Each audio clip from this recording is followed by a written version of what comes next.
Alhamdulillah pada hari ini kita bisa bertemu kembali meskipun secara online dalam lanjutan kajian kita tentang ilmu Nahu, yaitu dengan menggunakan kitab Matan al-Ajurumiyah. Teman-teman yang saya banggakan, pada pertemuan kemarin kita sudah membahas tentang kalam, ya. Karena itu menjadi pembahasan pertama dalam kitab Al-Ajurumiyah tentang kalam. Kita sedikit murojaah bahwa yang disebut kalam dalam bahasa Arab, yang mana kalam ini menjadi pokok pembahasan ilmu Nahu atau target dari ilmu Nahu, ya. Kalam itu yang pertama harus berupa lafaz, dan arti lafaz itu adalah suara, ya, atau ucapan yang terdiri dari huruf-huruf hijaiyah. Contoh misalnya masjidun, itu kan ada suaranya, ya, masjidun, dan kata masjid di sini itu terdiri dari huruf-huruf hijaiyah. Ada mim, ada sin, ada jim, dan ada dal, masjidun, gitu. Itu yang disebut dengan lafaz. Oleh karena itu, kalau bahasa isyarat, ya, bahasa isyarat itu tidak masuk kepada lafaz. Meskipun dalam ilmu bahasa yang lain itu disebut lafaz atau ucapan, ya, dapat dimengerti. Tapi kalau dalam bahasa Arab, terutama dalam pokok pembahasan ilmu Nahu, maka itu tidak bisa disebut dengan lafaz. Lafaz itu harus dapat diucapkan dan katanya itu terdiri dari huruf-huruf hijaiyah. Kemudian yang kedua, syarat kalam itu harus murakkab. Murakkab itu terdiri dari dua kata atau lebih, ya. Terdiri dari dua kata atau lebih. Hada masjidun misalnya. Hada masjidun. Nah, ini murakkab. Murakkab karena terdiri dari dua kata, yaitu kata hada dan kata masjidun. Dzalika qalamun. Sama, ini juga murakkab. Terdiri dari dua kata, yaitu kata zalika dan kata qalamun. Contoh yang lain misalnya, jalastu alal kursi. Aku duduk di atas kursi, misalnya. Ya, ini sama murakkab. Bahkan ini terdiri dari tiga kata. Ada kata jalastu, ada kata ala, kemudian ada kata al-kursi dan sebagainya. Jadi harus murakkab kalam. Pertama harus berupa lafaz, kemudian harus murakkab, kemudian yang ketiga an yakuna mufidan. Ya. Lafaz yang murakkab tersebut harus dapat dipahami oleh orang lain, oleh orang yang mendengar, gitu. Jadi tidak menimbulkan pertanyaan lagi. Contoh misalnya, ya, ketika tadi hada qalamun, ini adalah pulpen misalnya. Itu kan dapat dimengerti, ya.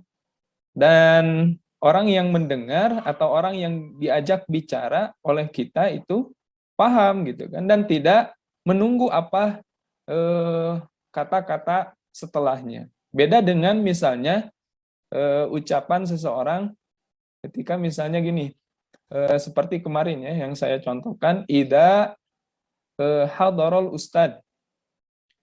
Sudah misalnya berhenti sampai sana, ya, si pembicara itu. Ida hadarul ustad. Apabila ustad telah hadir.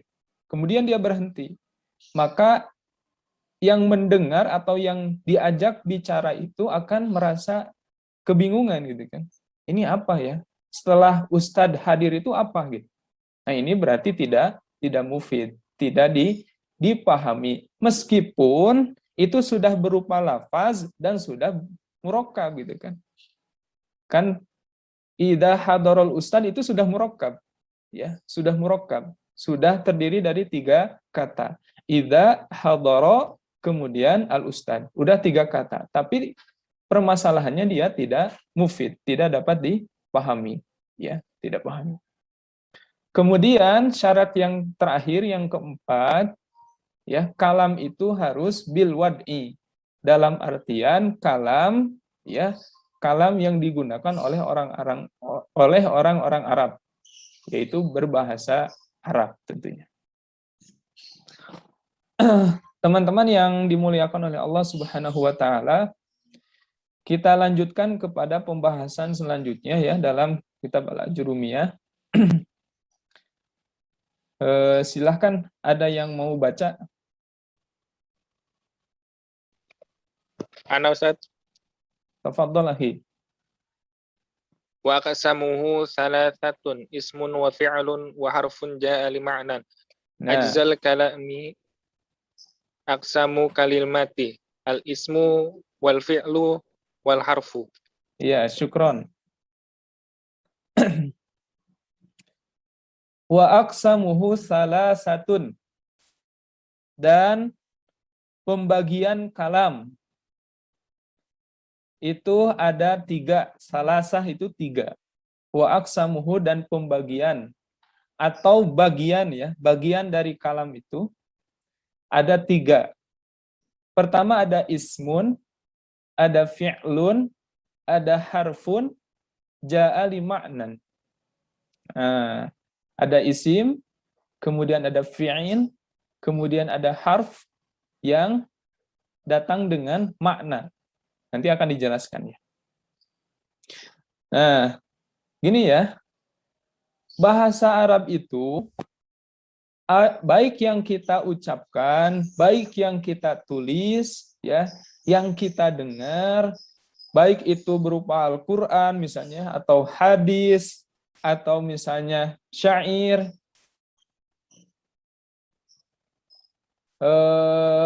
dan apa? Ungkapan-ungkapan yang lainnya, takbir dan sebagainya yang kita tulis ya, itu tidak terlepas dari 3 ini.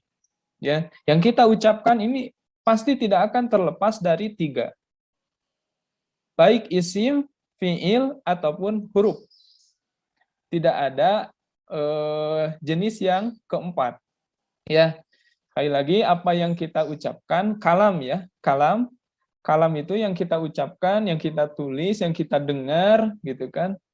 Kemudian Al-Quran juga ya, Al-Quran, hadis, dan sebagainya yang berbahasa Arab itu semuanya tidak akan terlepas dari 3 bagian ini, yaitu isim, fi'il, dan huruf. Nah, makanya di sini ajza'ul kalam, ajza'ul kalam. Bagian-bagian dari kalam. Seperti yang tadi saya utarakan, bahwa kalam itu kan harus murakkab, terdiri dari beberapa kalimat atau kata. Ya. Nah, maka setiap kata itu, setiap kata yang ada dalam kalam itu tidak terlepas dari 3 ini. Ada isim, fi'il, dan harf atau huruf. Makanya di sini judulnya ajzaul kalam, bagian-bagian kalam atau aqsamul kalimah. Pembagian kata, gitu kan. Awas ya jangan terkecoh. Kata kalimah di sini adalah kata ya. Artinya kata. Kalau dalam bahasa Indonesia gitu. Nah, pembagian kata dalam bahasa Arab itu ada isim, ada fi'il, ada harf.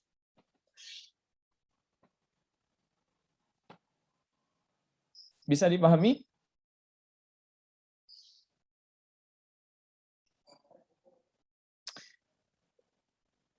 Nah, selanjutnya, apa yang disebut dengan isim? Apa yang disebut dengan fi'il atau harf?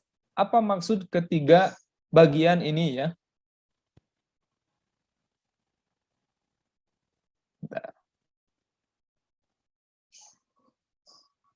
Nah, yang pertama ada al-ismu atau isim. Al-ismu huwa adalah kalimatun, kata, dalat, yang menunjukkan ala maknan, kepada suatu makna, fi nafsiha, pada kalimat tersebut, walam tuktaron, dan tidak disertai bizamanin, dengan keterangan waktu. Sekali lagi ya.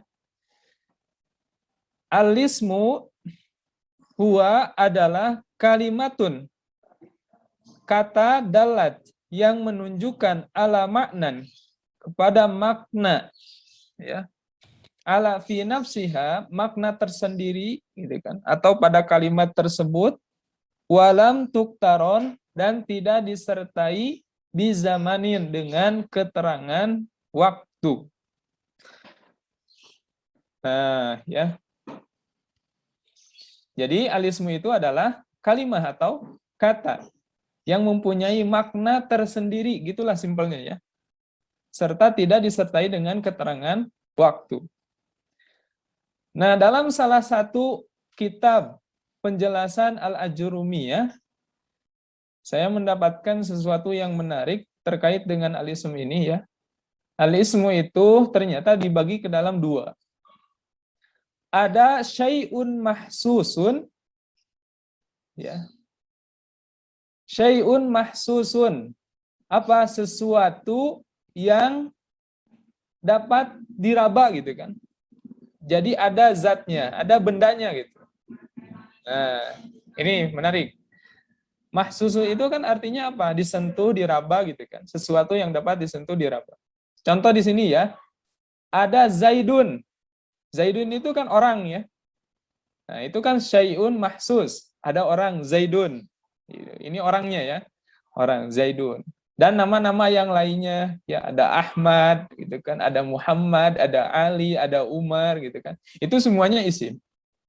Berarti yang pertama adalah orang atau nama orang, termasuk isim. Kemudian ada faros. Contoh ya, ini hanya sebagai contoh saja. Ada faros. Faros itu apa artinya? Faros itu adalah hison atau kuda. Nah, kuda ya. Berarti kan hewan. Nah, hewan itu semuanya ya, baik kuda misalnya ya, faras, atau misalnya gajah, filun, kemudian ada semut misalnya namlah, ada singa, asadun gitu kan. Kemudian dan apa? Hewan-hewan yang lainnya itu termasuk isim. Jadi contoh di sini ini hanya mewakili saja. Contoh di sini hanya mewakili saja. Kemudian ada usfur. Usfur itu apa usfur? Burung. Ya, sejenis burung gitu kan. Sejenis burung. Kalau dalam bahasa Sunda itu ada burung ini, piit gitu kan, usfur itu. Usfurun berarti semua jenis burung termasuk isim. Gitu. Ya. Pertama ini orang, kemudian yang kedua hewan, kemudian ini hewan maksudnya hewan darat ya mungkin ya. Kemudian usfur itu jenis burung gitu kan. Kemudian ada zahroh. Zahroh itu apa zahroh? Bunga. Bunga, mantap. Mumtaz. Ada bunga ya, zahratun. Dalam artian berarti seluruh tumbuh-tumbuhan ya itu termasuk isim gitu. Ya, isim. Termasuk buah-buahan, sayur-sayuran itu isim. Gitu. Kemudian ada baitun. Nah, ini masyhur ya. Rumah.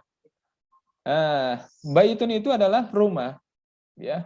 Berarti gedung, bangunan-bangunan, tempat-tempat ya, termasuk nama daerah, nama kota itu termasuk isim gitu. Jadi syai'un mahsusun, ala sesuatu yang dapat diraba, disentuh gitu. Itu yang pertama, yang termasuk ke dalam isim. Kemudian yang kedua, teman-teman, ada syai'un ghairu mahsusin. Sesuatu yang tidak dapat disentuh. Ya. Ini hanya berupa sifat misalnya ya. Berupa sifat. Contoh di sini ada zakaun. Zakaun, apa zaka? Kecerdasan. Masya Allah. Ada kecerdasan ya, zaka. Rajulun zaki, gitu kan. Laki-laki yang cerdas. Kemudian ada syaraf. Syaraf itu artinya Mulia. kemuliaan, ya, atau mulia bisa. Syarafun itu kan tidak dapat disentuh, ya. Itu tidak dapat disentuh, gitu. Zakat kemudian juga ya tidak dapat disentuh. Kemudian ilmun atau ilmu, ya. Itu pun sama termasuk ke dalam isim. Tetapi masuk kepada syai'un ghairu mahsusin, sesuatu yang tidak dapat disentuh. Kemudian ada jamalun. Keindahan. Keindahan. Nah, Jamalun, keindahan. Nah, awas ya, jangan ada jamalun, ada jamalun. Kalau jamalun itu sejenis onta. Tapi kalau jamalun ada alifnya, itu artinya keindahan. keindahan. Nah, isim ini ya, yang termasuk isim ini, itu ada dua. Ada sesuatu yang dapat diraba, disentuh, ada zatnya gitu kan, ada bendanya. Ini zaidun, farosun, usfur, zahratun, baitun. Ini hanya mewakili saja ya. Hanya mewakili saja. Berarti orang gitu kan, hewan, burung, kemudian tumbuh-tumbuhan, termasuk buah-buahan, dan tempat ya, atau misalnya bangunan-bangunan itu juga termasuk isim ya. Coba teman-teman yang syai'un mahsus, ada yang bisa ngasih contoh selain kata-kata di sini dan selain apa yang tadi saya sudah sebutkan? Kursi, Ustaz, kursi. Kursiun ya. Kursiun berarti masuk ke ini, baitun gitu kan, sejenis tempat gitu. Terus apa lagi? Kertas. Maktabun, meja. Maktabun, terus Nafizatun. Ahmad. Nafidatun, ada Ahmad barusan ada yang bilang. Terus apa lagi? Asadun. Asadun, Arnabun. singa. Babun. Namlatun. Namlatun, ustazun. Terus apa lagi? Maq'adun. Asyayaratun. Sayyaratun, mak'adun. Wah, banyak ya. Itu termasuk isim. Gitu. Nanti teman-teman bisa lah dicatat ya yang ingat. Ya, apa saja yang termasuk isim. Bisa dicatat ya. Dicatat di buku catatan kosakata apa saja yang antum ingat sebagai misalnya ya dalam rangka murojaah misalnya. Ya, ini termasuk isim misalnya. Kemudian syai'un ghairu mahsus. Coba apa saja? Najmun. Najmun. Najmun itu sebetulnya Ini ya, bukan sifat ya. Mahsusun ya.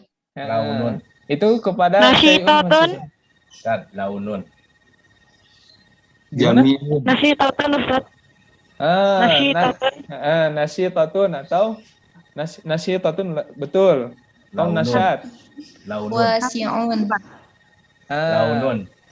Wasi'un, launun. Ya. Kabirun. Kabirun, Doibun. kaslanun, do'ifun, banyak ya. Wah, Masya Allah.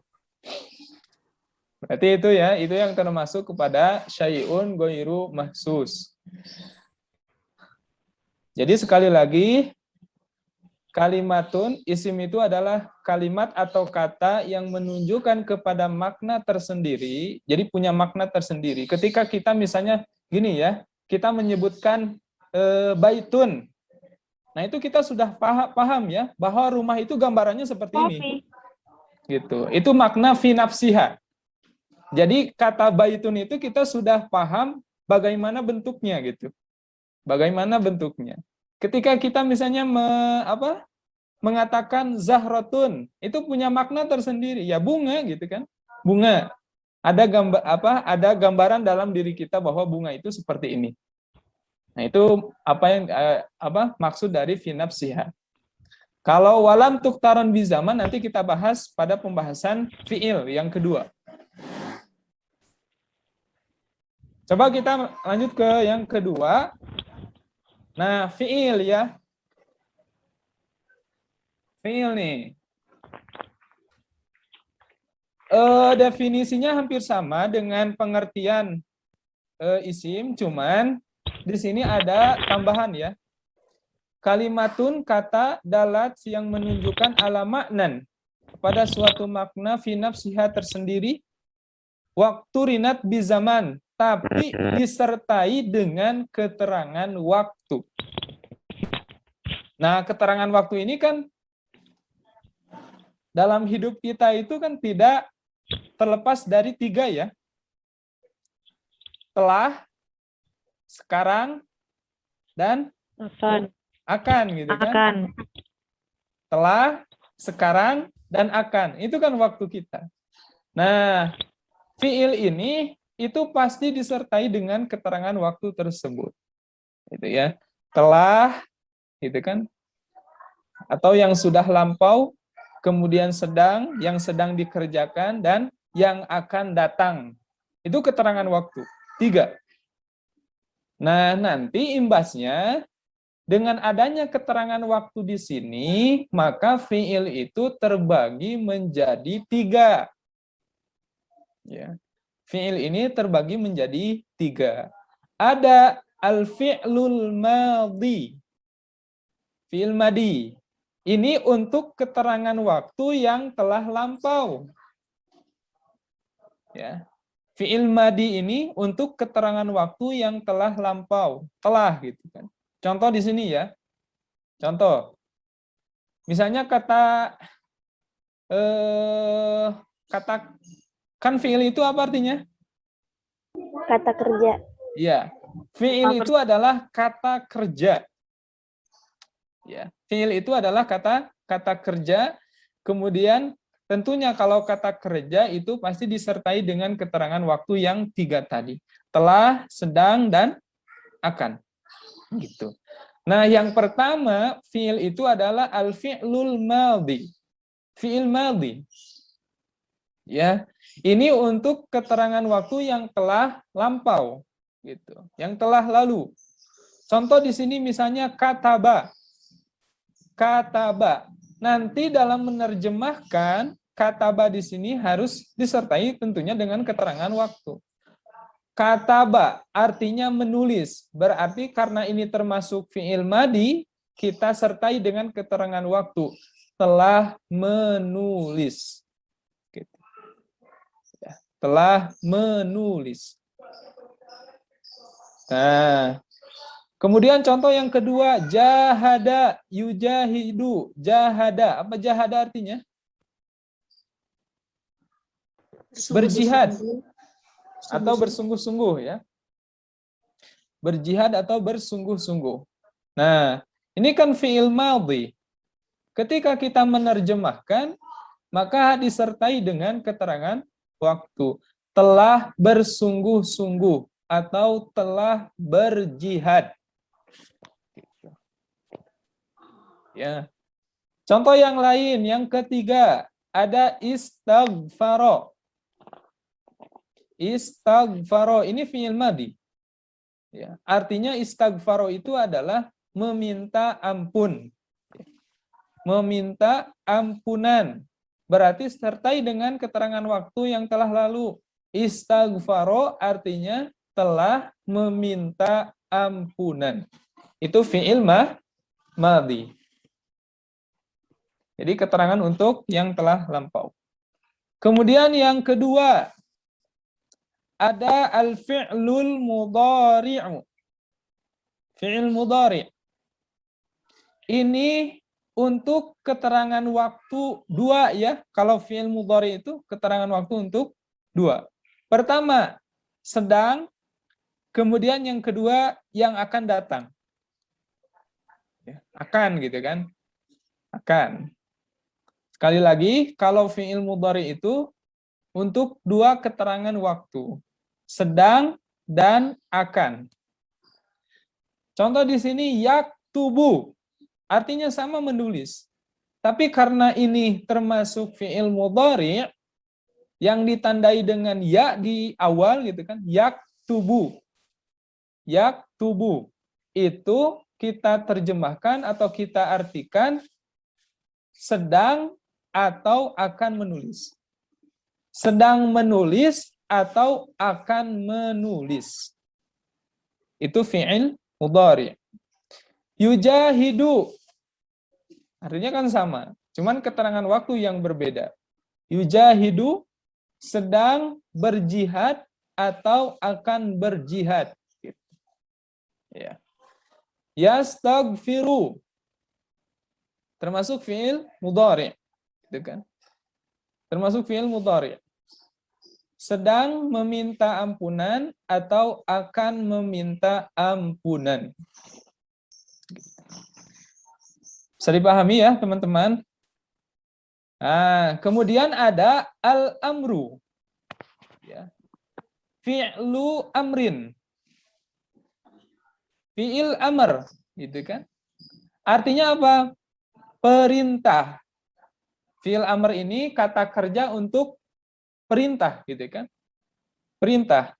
Nah, keterangan waktunya apa? Kalau perintah itu kan ketika kita memerintahkan, gitu kan, untuk mengerjakan sesuatu berarti itu belum. Berarti keterangan waktunya adalah akan, gitu kan? Akan dikerjakan pekerjaan yang kita perintahkan, gitu. Contoh di sini nih. Uktub. Artinya kan perintah. Tulislah. Nah, berarti kan yang kita perintahkan akan menulis di waktu yang akan datang, gitu. Ya. Tulislah, gitu kan. Nah, kemudian jahid. Berjihadlah. Perintah. Ya. Jadi yang kita perintahkan akan berjihad pada waktu yang akan datang. Gitu. Kemudian istaghfir. Beristighfarlah, gitu kan. Meminta ampunanlah, gitu kan. Maka dia akan beristighfar, ya. Gitu kan, setelah kita perintahkan. Berarti pada waktu yang akan datang. Itu fi'il amr. Nah, jadi secara garis besar, fi'il atau kata kerja itu ya punya makna tersendiri. Ketika kita misalnya menyebutkan kata ba, menulis, itu sudah ada gambaran, gitu kan, kita. Menulis itu seperti apa, gitu kan. Itu kata yang mempunyai makna tersendiri, gitu. Yang sudah dipahami apa maksudnya menulis, sudah dipahami apa maksudnya berjihad, sudah dipahami apa maksudnya meminta ampunan, itu. Ya, jadi ada 3, ada madhi, ada mudhari, dan ada amr.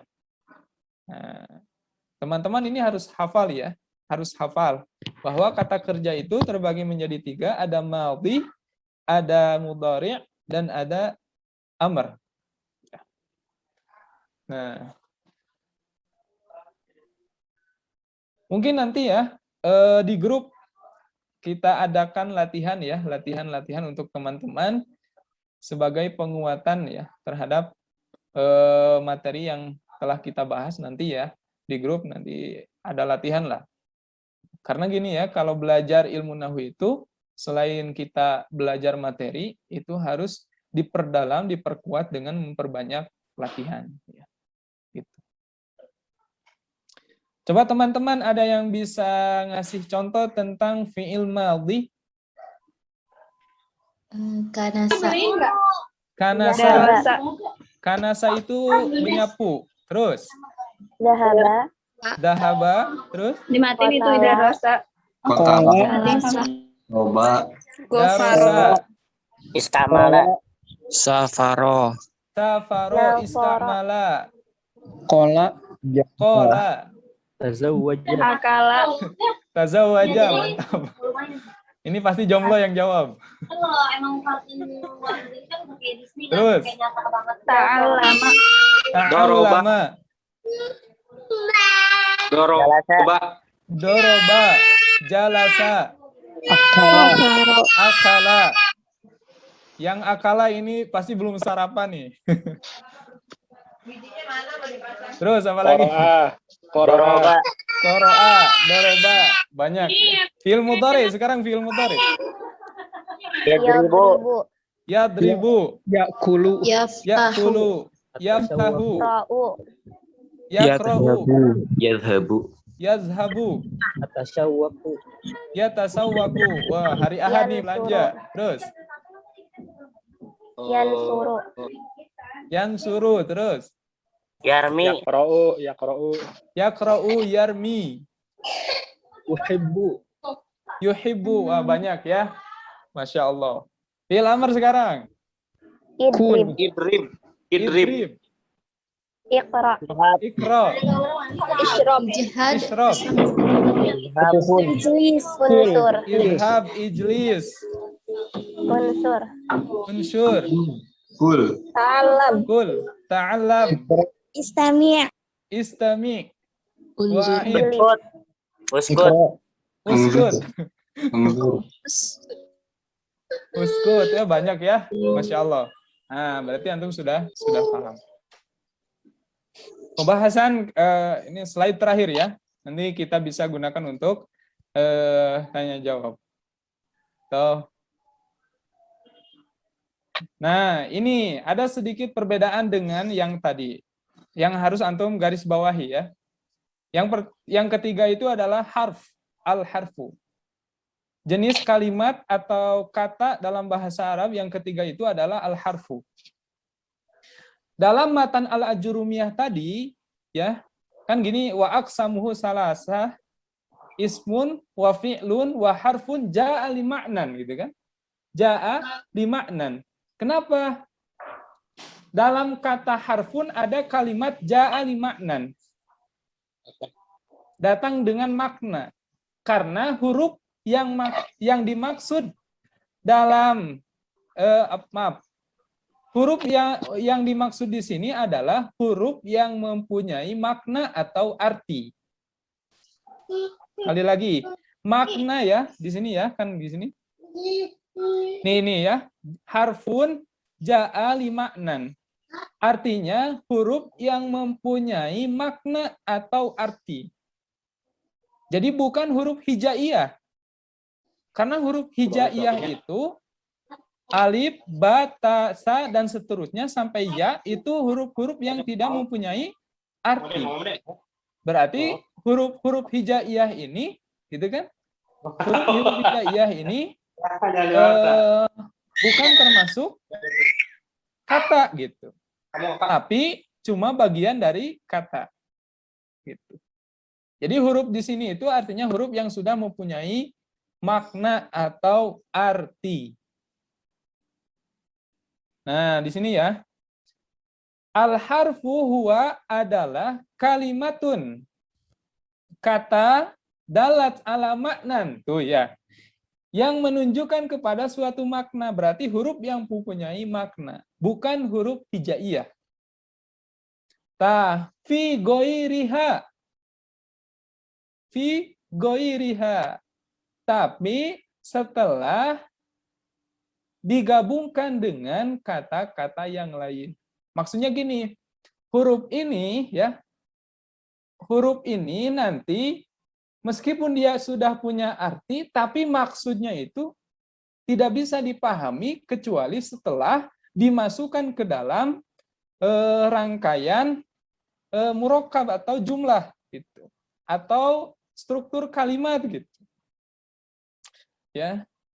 Kalau misalnya tadi isim dan fiil, ketika misalnya kita menyebutkan baitun. Nah, kata baitun ini kan kita sudah paham bahwa rumah ini seperti ini gitu kan bentuknya.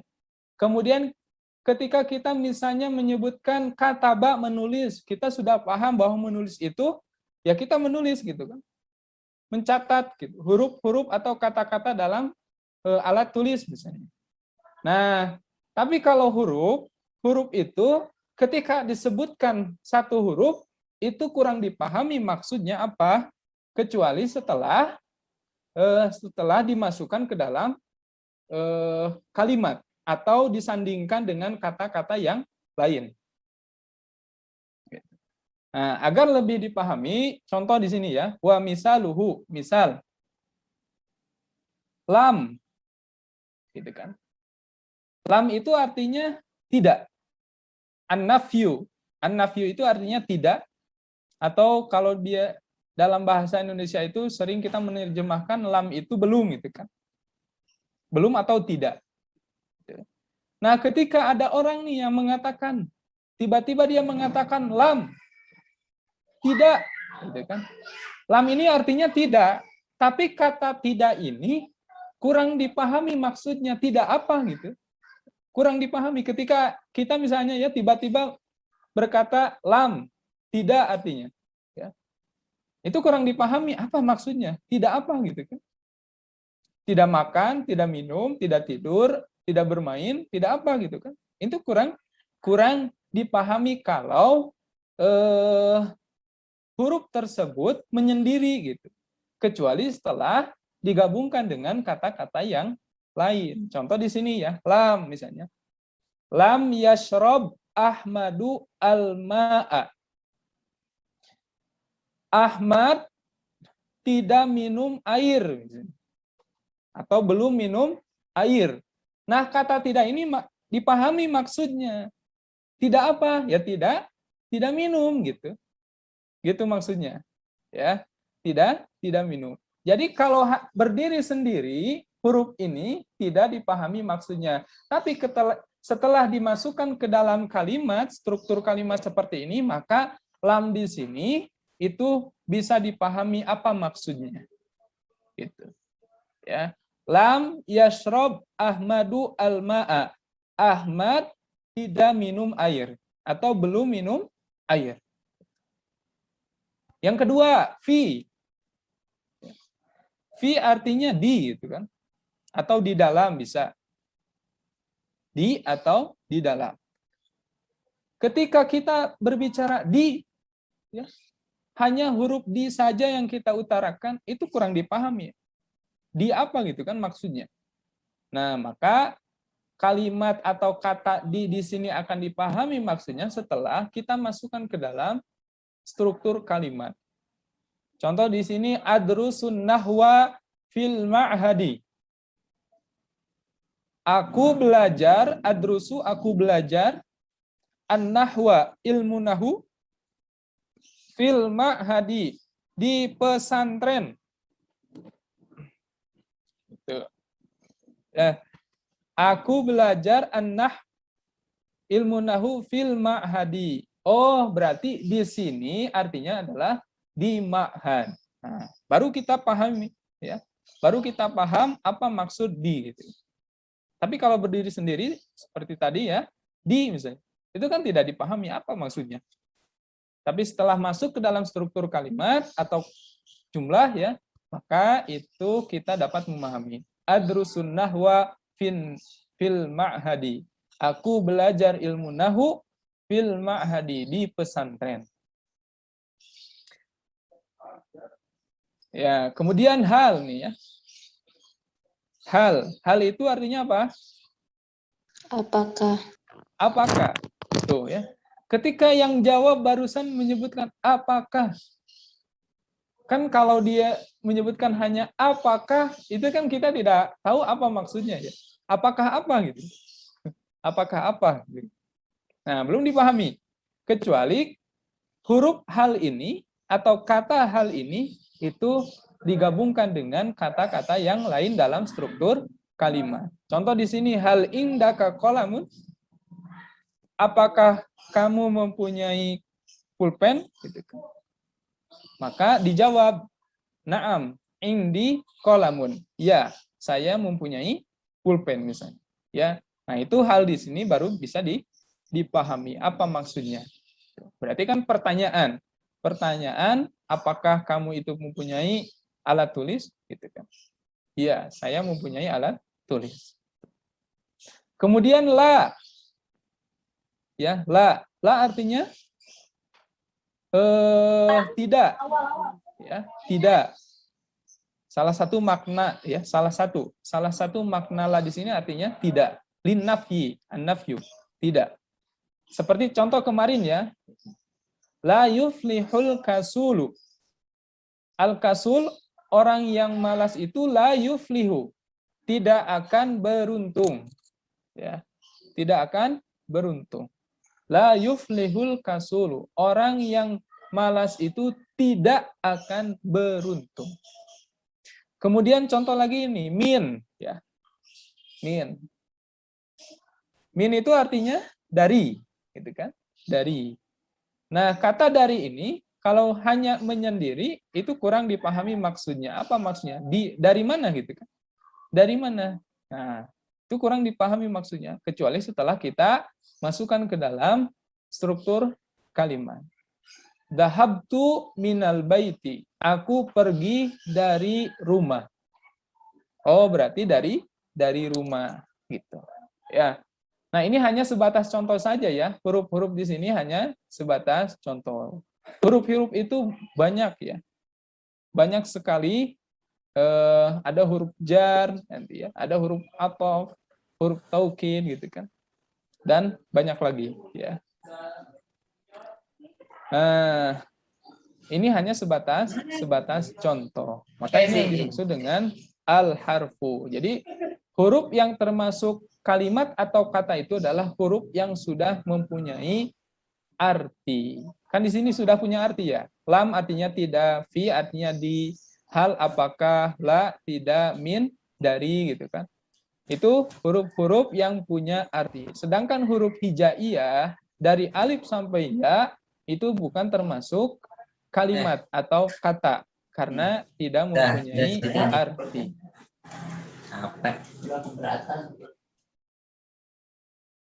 Nah, teman-teman, silakan. Ada yang belum jelas?